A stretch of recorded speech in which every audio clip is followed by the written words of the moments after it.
Esse evangelho de hoje, ele diz muito sobre Jesus e você tem que assistir até o fim. Por favor, não saia daí, coloque um copo de água, faça o evangelho, não perca a sua semana por conta de outras coisas. Não vai assistir a porcaria do Big Brother, assiste depois, pode assistir depois. A prioridade aqui é o evangelho no lar, é isso que muda a sua vida, tá? Não tem ninguém que não faça evangelho que não fique muito bem, isso é real. Até os obsessores acabam ficando muito bem depois do evangelho. Então vale muito a pena. Esse é um hábito que todos os espíritas obrigatoriamente devem fazer. Para mim, quem não faz evangelho no lar não é espírita. Estou sendo sincero. Porque Jesus mesmo fez o primeiro evangelho, né?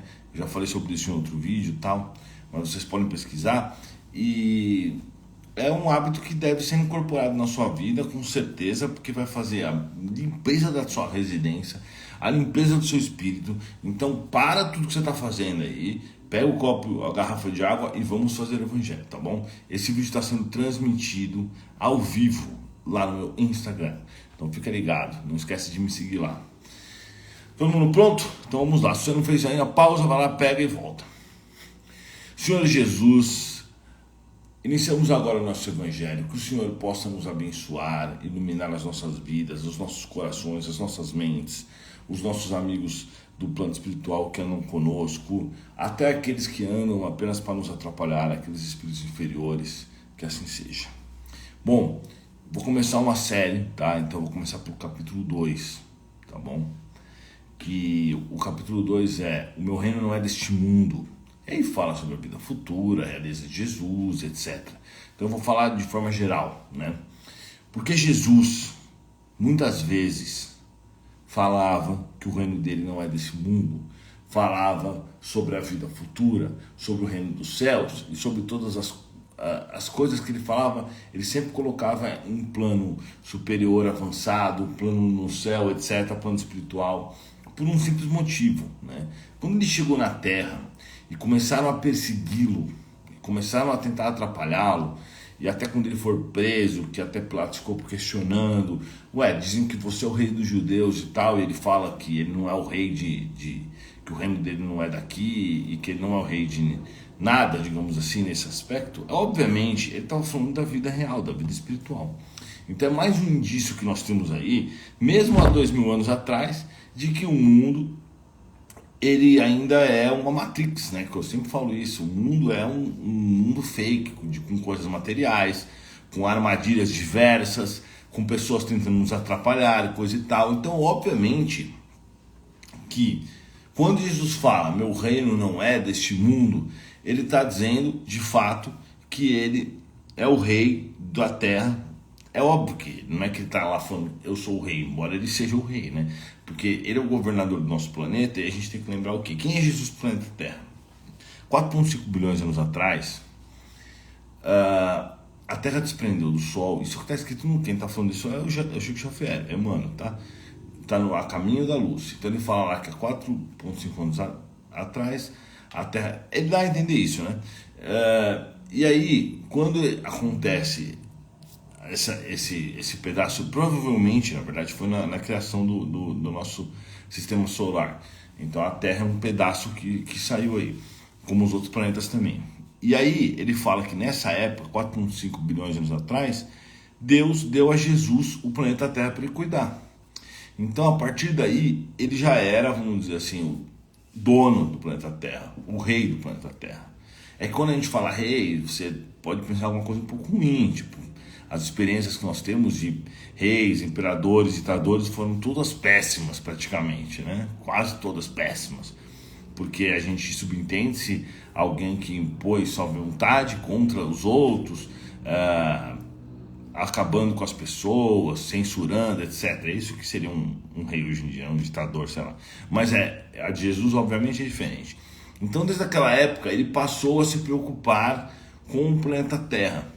E ele colocou os seus geneticistas, seus biólogos, para trabalhar a vida que iria iniciar-se um longo período depois, há uns 2 bilhões de anos depois. E aí ele começou a trabalhar o terreno, vamos dizer assim, para um dia nós, seres humanos, estivéssemos aqui evoluindo, né? Então parem e pensem como essa jornada ela é longa, ela demora muito, muito tempo. E ao longo desse período vieram outros tipos de vida aqui, como por exemplo os dinossauros, né? Os dinossauros eram uma vida física, biológica, que estavam aqui na Terra há 70, 80 milhões de anos atrás. Então vocês percebem que os dinossauros até estão perto, se você comparar com o início, né? Com 1 bilhão, são 1000 vezes 1 milhão, dá 1 milhão. Então a Terra começou, era só lava, temperaturas altíssimas, não tinha nada, não tinha minérios, metais pesadíssimos, né? E aí ela foi resfriando e foram iniciando os processos, depois o hidrogênio, blá blá blá blá, e aí começou-se a vida. Então, por que eu tô falando isso, tá? Pra gente parar e pensar na grandeza da nossa existência, é isso que eu tô querendo dizer, né? Então, daquela época, começaram a se juntar proteínas, né? Aminoácidos, de forma natural, e aí formaram-se proteínas, aí veio veio um espírito e criou algumas células, porque é isso que a biologia não consegue explicar, como que proteínas viraram células, que são organismos muito complexos, com uma gigante organização, muito mais organizada do que qualquer empresa nesse planeta. Então nesse processo aí o espírito veio, criou as primeiras células e foi acompanhando o processo da vida biológica. E aí a gente teve milhares de anos, bilhões na verdade no total, para poder chegar aonde a gente estava, né? E falando um pouco dos dinossauros, os dinossauros evoluíram na Terra, assim como nós estamos evoluindo, porém em outra data, né? Em outra evolução, porque na realidade nós seres humanos a gente passou pelo reino mineral. Isso aí também não sou eu que estou falando, tá? Isso está em Kardec. O reino mineral, o reino vegetal, o reino animal, e agora nós estamos no hominal, e aí a gente vai com a evolução entrar para o reino angelical, vamos dizer assim. Mas nós passamos por todas essas fases, que são fases muito grandes em termos de tempo. Então os dinossauros eles estavam em fase anterior à nossa. Tanto que quando eu pergunto para o meu mentor se os dinossauros, nesses 80 milhões de anos, já viraram humanos como nós, ele fala que não, que claro que não. Ele fala que eles estão bem mais atrasados. Ou seja, reparem então que na evolução da alma, 80 milhões de anos não é muita coisa, não é tempo suficiente para um dinossauro chegar à condição de humano. E são 80 milhões de anos, 70, 60, né? Varia, dependendo do dinossauro da condição. Então, vamos refletir o seguinte: Jesus preparou a Terra toda para iniciar a vida na Terra. Aí o que aconteceu? Tava todo mundo aqui de boa, os dinossauros, curtindo a vida na Terra, pá. E aí eles falaram assim: bom, agora já deu tempo desses seres evoluírem na Terra, a gente precisa para começar a preparar a Terra para aqueles humanos que vão vir, né? E eles que vão evoluir aqui. Aí o que ele fez? Deixou caiu um meteoro na Terra que causou uma explosão e que causou várias coisas, entre elas levantamento de muita poeira que cobriu parte da luz do Sol, e os grandes animais como os dinossauros não conseguiram sobreviver. Então olha que perfeição. Os mamíferos que eram pequenos na época, eles não conseguiam crescer de tamanho porque eles sempre estavam fugindo dos dinossauros. Basicamente é isso, né? Tinham que dividir comida com os dinossauros que eram muito maiores, tudo. Então já existiam os mamíferos, mas eles não tinham espaço para evolução. E aí quando aconteceu essa questão do meteoro, um meteoro que caiu ali no Golfo do México, ele acabou com a vida dos dinossauros, porque eles eram muito grandes e tal. Só que aí os mamíferos começaram a evolução. Então nós somos descendentes diretos, digamos assim, desses mamíferos, porque pela evolução nós evoluímos deles. Mas é óbvio que isso tudo estava calculado por Jesus. E assim foi. E aí nós começamos a evoluir como animais, né, vamos dizer assim, que na verdade provavelmente não éramos nós, eram outras almas que devem estar em algum lugar hoje cumprindo outra evolução. Então você percebe que Jesus usa o planeta Terra para a evolução de várias almas diferentes em tempos diferentes, né? E aí passa o processo e tudo mais, até que a gente vai chegando cada vez mais próximo dos humanos. Isso é pela seleção natural? Sim, é pela seleção natural, mas o livro Evolução em Dois Mundos, André Luiz fala, deixa muito claro lá, que em todos os pontos, os espíritos de Jesus foram cutucando os humanos, na verdade, né? Antes mesmo da gente ser homo sapiens, antes de tudo isso. Mas ele dá um exemplo lá, que tem uma hora que eles consideram que é interessante, que a fala seja introduzida na comunicação, para que eles evoluam em certos pontos no seu intelecto, que aí os espíritos, quando de uma encarnação para outra, os espíritos iam lá e confeccionavam a garganta. Porque confeccionada no espírito, a hora que ele reencarna, ele começa a transmitir isso para o corpo biológico. Então, na verdade, o que eles estavam fazendo era praticamente uma mudança de DNA, porque o espírito começava a imprimir a sua garganta espiritual, que ia virar físico, naquele corpo. Então, olha que coisa louca, legal demais de saber. E isso concorda também com vários livros. Por exemplo, o livro Sapiens, que fala que o cara não é nada espírita, ele nem sabe o que é espiritismo, só que ele fala o seguinte, da evolução do planeta, a evolução do nosso Homo sapiens, né, que somos nós somos os Sapiens. Essa evolução, ele fala que ao longo do período ocorreram mudanças bruscas que ele não consegue compreender porque que aquilo aconteceu daquela forma. Entendeu? Então, de repente, teve algumas mudanças. Aí passa um tempo, outra mudança. Passa um tempo, outra mudança. Até, por exemplo, essa evolução recente que a gente teve aí, há 4, 5 mil anos atrás, 3 mil anos atrás, que nós começamos a melhorar, e depois tivemos uma outra, um pouco mais para frente, onde começou a se desenvolver eletricidade, várias outras tecnologias.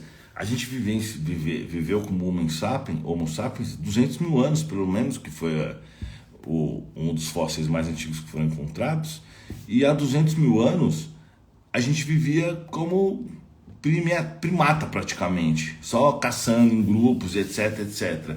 Do nada começou uma mudança intelectual que possibilitou, por exemplo, que a gente começasse a ter ideias e desenvolver a tecnologia e etc. Então isso foi do nada. Essas mudanças ele diz que não entende. E isso vai muito de encontro com o livro Evolução em Dois Mundos de André Luiz, que fala que essas mudanças elas foram sim promovidas pelos espíritos, né? Então você vê como o espiritismo está tão vívido e real e ele traz tantas informações verdadeiras que ele condiz muito mais com a própria ciência do que a própria ciência mesmo, porque a ciência diz que existiu a evolução e existiu, certo? Só que não considera, não entende por que esses pontos, essas lacunas, essas mudanças tão grandes fazem tanta diferença, né? Então a gente percebe o quê? Aí se a gente for cruzando as histórias, a gente vai compreender coisas ainda mais impressionantes. Exilados de Capela. Quem eram os exilados de Capela?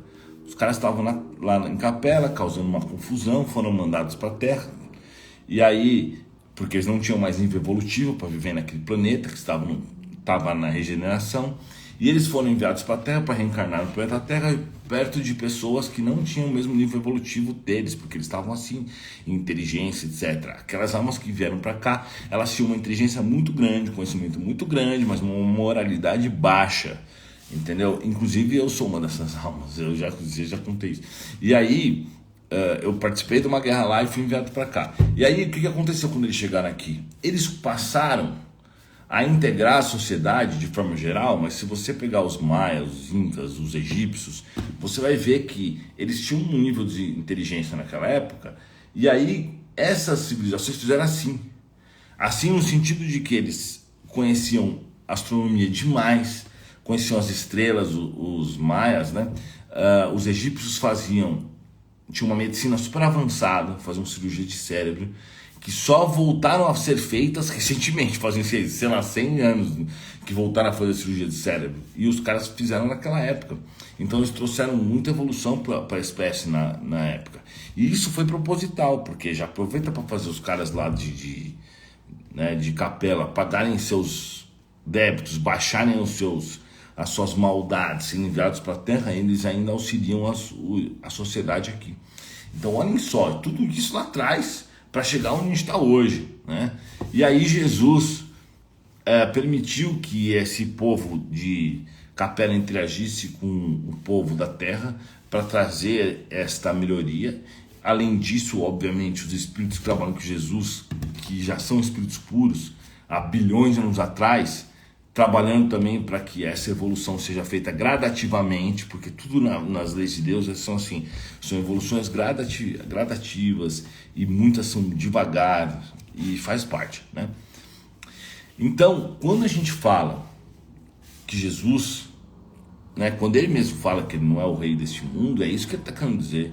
Ele é não só um mentor, um irmão mais velho para todos nós, como ele é realmente o guia da humanidade e o guia de todos os espíritos que encarnaram aqui, seja como planta ou como humano, ou seja lá o que for, ou como dinossauro, entendeu? Então esse é Jesus. Então por isso que eu fico louco quando eu acho que as pessoas comparam Jesus a bons espíritos. Tem gente que compara Jesus a espíritos assim, tudo bem. Eu não tô falando que tá cheio de espírito bom por aí, né? E tem vários conhecidos, mas eu não acho que dá para compará-los, porque a gente tem que entender que, segundo o próprio livro do Emmanuel, há 4,5 bilhões de anos atrás, Deus já deu a Terra para Jesus. Então, há 4,5 bilhões de anos atrás, que seriam 4.500 vezes 1 milhão, que é uma data absurdamente longínqua, impossível nem de se imaginar para nós que contamos os anos em 1000 anos é muito, né? A gente fala, é uma conta absurda isso. Jesus já era um espírito puro, entendeu? Enquanto provavelmente nós aqui da Terra estávamos lá, sei lá, como um vegetal em algum lugar, na evolução gigantesca de Deus, Jesus já era um espírito top, já tinha o seu planeta, já deveria ter outros, porque se Jesus é governador de mais 5 planetas, isso é muito interessante a gente refletir sobre isso, né? Então ele já era governador, por exemplo, de Sírios, de Capela e etc. naquela época, provavelmente. Então, provavelmente não, ele era sim, claro, porque a Terra estava mais atrasada do que esses planetas. Então vamos entender quem que é Jesus, qual é a sua grandeza, né? E o benefício de nós estarmos em contato com o mesmo, a gente teve a maravilhosa chance de recebê-lo na Terra. Claro que os espíritos estavam aqui, fizeram um monte de besteira, maltrataram ele, etc. Mas ele já sabia disso, ele já reencarnou sabendo o que ia acontecer, ele já estava preparado para isso, obviamente, claro. Então assim, quando Jesus estava reencarnado, ele sabia quantas gotas de água tinha no oceano. Você não tem a dúvida disso, porque esse é um nível de um espírito como esse. Ele não é um espírito que, se ele quiser saber alguma coisa, não existe isso, não existe tempo, não tem informação para ele está em todos os lugares ao mesmo tempo. Por isso que as pessoas falam, mas Jesus vai voltar. Jesus nunca saiu daqui. A aura dele está em volta de todos os planetas, todo o nosso planeta, né? E em todas as coisas vivas fisicamente ou mortas, em todos os seres que habitam. Ele conhece, ele sabe de tudo, ele sabe detalhes minuciosos de átomos, de moléculas, de tudo. Ele tem esse conhecimento total. A gente está falando que Jesus não é a gente não tem que pensar, quando a gente pensa em Jesus, que Jesus é um ser um pouco mais evoluído que a gente, porque ele já passou por... Não, ele é uma coisa fora do comum. É a mesma coisa que você comparar um humano inteligente com uma formiga. Nós somos a formiga. Eu não estou exagerando, é nesse nível mesmo, tá? Então é claro que até entre nós e Jesus existem vários espíritos no meio da evolução, né? Na hierarquia, mas olhando dessa forma a gente consegue ver qual é o tamanho de Jesus, e graças a Deus ele resolveu nos auxiliar nesse planeta bagunçado e complicado, reencarnando aqui, deixando a sua verdadeira mensagem de amor, que inclusive ele deixa bem claro, Jesus sempre deixa claro, que a mensagem não é dele, é de Deus. Ele fala assim, essa é a lei de Deus, ou seja, a lei que é aplicada no universo todo, porque é a lei de Deus, né? Jesus não é Deus. Então, depois disso ainda ele se preocupou, obviamente, graças a Deus, em enviar o Consolador Prometido, que é o Espiritismo, e está cada vez mais enviando seus emissários a fim de divulgar, espalhar o Espiritismo e trazer melhor evolução para os humanos que estão aqui, porque de qualquer jeito todo mundo que está aqui vai evoluir, isso sem dúvida alguma, não tem como não evoluir. Está lá no livro dos Espíritos, até porque a gente é obrigado a reencarnar. Então se você vai ter que evoluir, todo mundo vai ter que evoluir de qualquer jeito. A diferença é que aqueles que percebem isso e passam a viver mais espiritualmente e a estudar o Espiritismo evoluem mais rápido, mais cedo ou mais tarde todos vão evoluir. Então, melhor aproveitar essa chance que Jesus está nos dando, né? Fazer a prova com cola, porque o Espiritismo é fazer a prova com cola. Quando você é espírita, você estuda o Espiritismo, você já sabe o que você deve fazer E com ele, você vai facilitar a sua encarnação, com certeza. E a sua evolução vai melhorar. Galera, muito obrigado. Eu vou encerrar o evangelho. Fica até o final. Deixa eu falar mais uma coisa. Senhor Jesus, obrigado por tudo. Encerramos o nosso evangelho. Todos os amigos possam ser abençoados. Que a sua energia maravilhosa possa invadir as nossas mentes e nossos corações, para que a gente possa ter um excelente final de semana. Que assim seja. Pode beber água, galera. E é o seguinte, eu quero saber embaixo se você gostou desse estilo de evangelho ou não, porque na verdade o que eu estou fazendo é pegando o tema do evangelho e deixando mais abrangente, trazendo para uma visão bem espiritual na realidade, né? Trazendo informações que andam junto com esses temas, mas que são informações mais level 2, vamos dizer assim, né? 2.0. Muito obrigado, galera. Eu quero saber mesmo a opinião de você aí embaixo, tá? E se você é um espírita raiz, não esquece de escrever espírita raiz. Valeu.